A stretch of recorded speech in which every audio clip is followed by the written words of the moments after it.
হাজার হাজার বছর আগে পাহাড়ের সুজ হতে সূচিকর্মের সুজ ব্যবহার করে সূচিকর্ম তৈরি করা হতো। আমরা আপনাকে দেখাবো।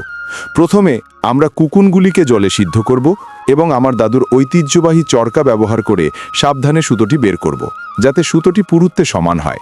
সুতোটি বের হয়ে গেলে আমি গরম জলে বেকিং সোডা যোগ করব, সুতোটি ফুটিয়ে নেব এবং সমস্ত ময়লা অপসারণ করে রেশমকে নরম করার জন্য সারা রাত রেখে দেব। পরের দিন সকালে আমি সুতোগুলি নেব, পরিষ্কার জলে ধুয়ে ফেলব এবং তারপর রোদে শুকানোর জন্য রাখব।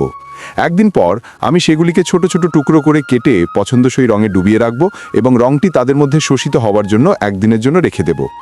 একদিন পর আমি সেগুলি সরিয়ে পরিষ্কার জলে ভালোভাবে ধুয়ে ফেলব। ধোয়ার পরে আমি সেগুলিকে রোদে শুকানোর জন্য রাখব।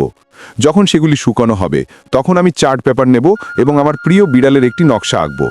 এখন আমি সূচিকর্মের কাপড় নেব এবং উভয় পাশে অতিরিক্ত কাপড় সেলাই করব, যাতে সূচিকর্ম করা সহজ হয়। আমি কাপড়ের কিনারাগুলো একটা কাঠির চারপাশে মুড়িয়ে পুরোপুরি শক্ত করে দেব। তারপর বাকি প্রান্তগুলো সুতো দিয়ে বেঁধে দেব। এর জন্য অনেক পরিশ্রম করতে হবে।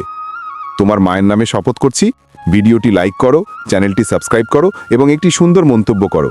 তারপর আগে থেকে প্রস্তুত কাগজের নকশায় এটি রেখে এবং আঙুলের ডগা দিয়ে কাপড়ের ওপর একই নকশা তৈরি করার পর আমি গিয়ে শুকনো সুতোটা নেব এবং বিড়ালটিকে সূচিকর্ম করতে শুরু করব।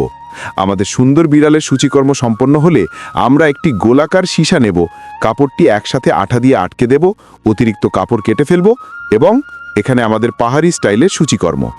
আমার সূচিকর্মের জন্য তুমি আমাকে 10-এর মধ্যে কত নম্বর দেবে? দয়া করে চ্যানেলটি সাবস্ক্রাইব করুন, লাইক কমেন্ট শেয়ার করে উপকার করুন।